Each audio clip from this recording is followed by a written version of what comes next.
Tiffany dengan NIM 203200185 dengan kelas MPI 6B. Baiklah, di sini saya akan membacakan sedikit pengertian tentang manajemen konflik. Menurut Taruki dalam Newstone dan Davis 1977, manajemen konflik merupakan warisan kehidupan sosial yang boleh berlaku dalam berbagai keadaan akibat munculnya keadaan ketidaksetujuan, kontroversi, dan pertentangan antara dua belah pihak atau lebih secara terus-menerus. Dan menurut ahli yang lainnya, Gibson 1970, manajemen konflik adalah hubungan yang selain dapat menciptakan kerjasama tetapi juga melahirkan konflik. Yang ketiga, menurut Robin 1996, manajemen konflik adalah konflik organisasi ditentukan oleh persepsi individual atau kelompok. Jika mereka tidak menyadari adanya konflik di dalam organisasi tersebut, berarti konflik tersebut tidak ada. Jika mereka menyadari adanya konflik di dalam organisasi tersebut, berarti konflik itu ada. Dan menurut Muklas 1999, manajemen konflik merupakan bentuk interaktif yang terjadi pada tingkat individual, interpersonal, kelompok, atau pada tingkatan individual yang sangat dekat hubungannya dengan yang dianggap bersifat stres.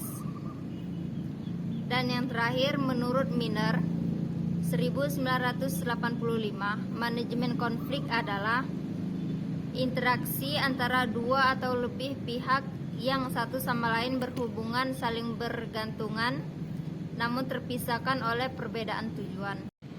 Baiklah, sekarang kita memasuki sub-sub bab dari jenis-jenis manajemen konflik. Konflik itu yang pertama adalah konflik dilihat dari posisi seseorang di dalam struktur organisasi. Yang pertama, konflik vertikal. Konflik vertikal adalah salah satu jenis konflik sosial yang ada di negara kita adalah konflik vertikal. Konflik vertikal adalah konflik antara golongan yang berbeda. Contohnya seperti konflik buruh dan pengusaha, yang merupakan kasus yang sering terjadi karena buruh menuntut upah yang lebih tinggi.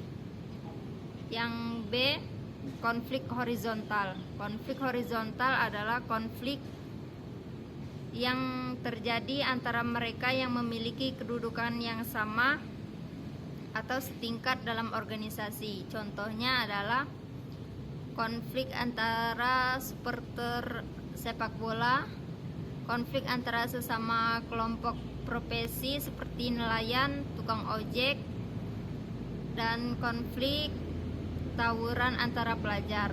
Yang ketiga adalah konflik garis staff. Garis staff adalah konflik yang terjadi antara karyawan ini yang biasanya memegang posisi komando dengan pejabatan staf yang biasanya terjadi sebagai penasehat dalam organisasi. Contohnya, perdebatan yang terjadi antara presiden dengan Kementerian Keuangan. Dan yang keempat, konflik peranan. Konflik peranan adalah konflik yang terjadi karena seseorang mengemban lebih dari satu peran yang saling bertentangan. Yang kedua adalah konflik dilihat dari pihak yang terlibat di dalamnya. Ada 5, yaitu yang pertama adalah intrapersonal. Intrapersonal adalah konflik seseorang dengan dirinya sendiri, seperti contoh dalam hubungan rumah tangga yang kerap kali muncul antara orang tua dengan menantu, istri dengan suami, anak dengan orang tua. Yang kedua adalah interpersonal, adalah pertentangan antara seseorang dengan orang lain karena perbedaan kepribadian antara individu yang satu dengan yang lainnya. Contohnya adalah konflik individu dengan kelompok, pengeroyokan terhadap salah satu pelaku kejahatan, atau penebangan pohon di hutan yang dilakukan oleh seseorang petani untuk dijadikan lahan perkebunan, di mana hal tersebut ditolak oleh pecinta lingkungan. Yang ketiga adalah konflik antar individu dan kelompok. Seringkali terjadi jika individu gagal menyesuaikan diri dengan norma-norma kelompok tempat ia bekerja. Contohnya perbedaan pendapat antara si A dan si B yang menyebabkan tidak adanya keputusan bersama dalam sebuah perusahaan. Seperti sebuah produsen merek HPA yang mengklaim salah satu jenis produknya telah dijiplak oleh perusahaan prosedun B. Yang D, konflik antara kelompok dalam organisasi yang sama. Konflik ini sering terjadi karena masing-masing kelompok memiliki tujuan yang berbeda dan masing-masing berupaya untuk mencapainya. Dan yang E, konflik antara organisasi kelompok ini sering terjadi jika tindakan yang dilakukan oleh organisasi menimbulkan dampak negatif di dalam organisasi lainnya. Contohnya adalah persaingan antara organisasi pramuka dan OSIS di sebuah sekolah, lantas mendorong masing-masing kelompok berlomba untuk meraih prestasi. Baiklah, yang ketiga adalah konflik dilihat dari fungsinya. Itu ada dua. Yang pertama adalah konflik fungsional. Konflik fungsional adalah konflik yang mendukung pencapaian tujuan kelompok dan memperbaiki kinerja kelompok. Contohnya adalah seperti konflik berbentuk persaingan antar karyawan untuk mendapatkan reward di sebuah perusahaan. Yang B, konflik disfungsional. Konflik disfungsional adalah merupakan kebalikan dari konflik fungsional, yaitu konflik yang merintangi pencapaian tujuan kelompok.